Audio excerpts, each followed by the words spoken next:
It had been a long, tiring day at work. It was quiet as I waited alone for the train. It was a bit after midnight, and so dark that I could only see the square foot around me that the small light illuminated. Fortunately, I wasn't stuck waiting long for the train. Eagerly, I ran in the second the doors opened. There were only 2 other men in the compartment, not unusual for this time of night. The place reeked of smoke from the older man huffing on a cigarette. He took another long drag of it and watched me as I came in and took my seat. I sat and looked up at the other man, sitting across from the smoker.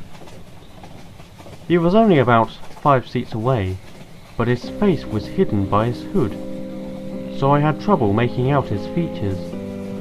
His eyes, though, oh, I could see those clearly. One was normal, but the other was red, where it should be white. He stared shamelessly back at me, with a tight, almost pained expression. I smiled at him, trying to break the tension, but he just stared. I looked out the window, trying to ignore his gaze, but I could still feel his eyes on me. The train lights began to flicker and went out for a moment. "Sorry folks," said a voice over the static of the PA.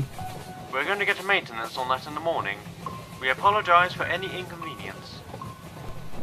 My stomach dropped and I struggled to control my breathing. I reminded myself that there was no reason to be afraid of the dark, that I was a grown man, a tax-paying adult who... Oh, thank God. The lights were back. I hadn't even realised my eyes were squeezed shut. Sighing, I opened them to see the man's unsettling eye staring directly into mine, from only 2 seats away. Bewildered, I looked over at the older man, who hadn't moved from his seat. He took another drag from his cigarette and coughed, acting like nothing had happened. The train rumbled down the tracks. I was afraid to look back at the red-eyed man. I didn't want to. I didn't want to move, or even breathe. I tried to convince myself that the whole thing was in my mind.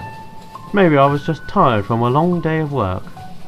Maybe I was just paranoid, and he wasn't even looking at me. The lights flickered again, and went out. I held my breath, waiting for the lights to come back. After a moment, they did, and he was in the seat next to me, his face only a few inches away from mine. I leaned back. "What the hell, mate? What do you think you're doing?" He didn't respond. Instead, the smoker angrily said, "Look, kid, if you wanted me to put out the cigarette, you just had to ask nice, okay? Not you, this arsehole over here." The smoker stared at me for a second, confused. "It's just me and you here. Kid, you alright?" The red-eyed man hadn't moved or responded at all. The lights went out again.